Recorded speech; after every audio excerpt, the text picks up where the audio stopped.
We have a lot of returning starters on the offensive side of the ball, which is going to help us. In past years, we wouldn't have a dominant side of the ball, where this year I think that the offensive line, all being 5 returning starters, will contribute a lot.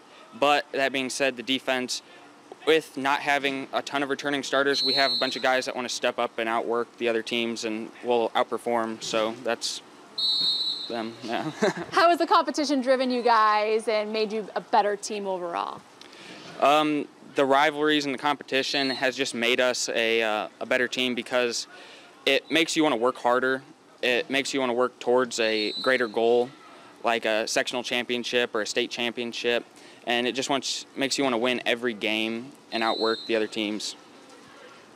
Andrew was saying that he seems like the seniors this year have a little fire in their belly, knowing that there were a lot of close games lost last season. Would you say that that is true for you? And how has that driven your off-season work and your work in camp so far? I would say that it has driven me to be a better athlete, putting in a lot more time in the weight room in the off-season. We lifted all spring, all summer, and conditioned just to make ourselves better. And losing those close games last year, really where we shouldn't have, games that we just shouldn't have lost, has made us better athletes, and it's made us smarter athletes. We're not going to go into games unprepared.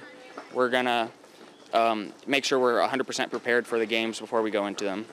And for the defense, kind of the pressure is on you guys to win those close games. How have you as a leader been kind of corralling your defense to step up in those big game situations?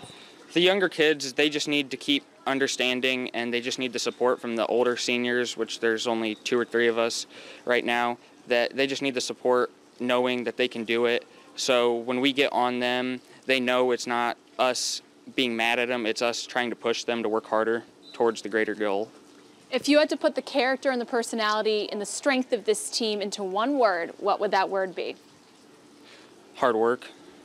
No, that's 2 words, but that's how I would just work. We'll outwork just about any other team. We have a lot of committed guys that are devoted to the football program and winning games. Culture of success here at East Noble. How has this program been able to live up to the expectations that Knights fans have to see a winning program for the last, 16, 15 years? The winning program is, like I said, we just will outwork any other teams that want to play us.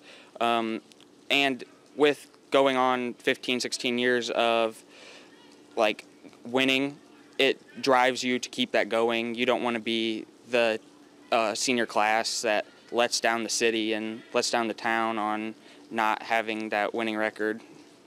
And then for you to be the senior class that wants to keep on living on and carrying on the Knights tradition of winning, how much would a sectional title mean to you? Winning a sectional title is right now the #1 goal, minus winning every game we go into.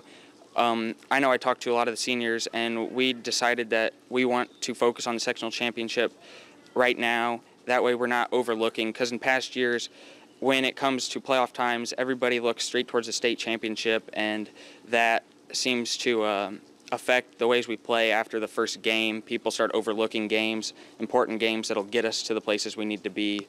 So just going in and playing it game by game is how we want to do it this year. Team motto going into this year. I know that I guess there isn't a team motto. Why don't you think there is one? I would say there's not a team motto because we don't need one. We're just going to show up, we're going to outwork and outperform the other team. They might have better athletes than us, but we have more devoted guys and people that are willing to just show up and get the job done. A breakout player you expect to have, or player do you expect to have a breakout season? Charlie Miller and Kirkland Wolf. They're both 2 guys. Kirkland's a senior and Charlie's a junior. They have kind of flown under the radar until this year, and this year we're relying on them. And what I've seen so far in this off-season and preseason is that they've stepped up to the challenge, and I think they're going to have a killer season.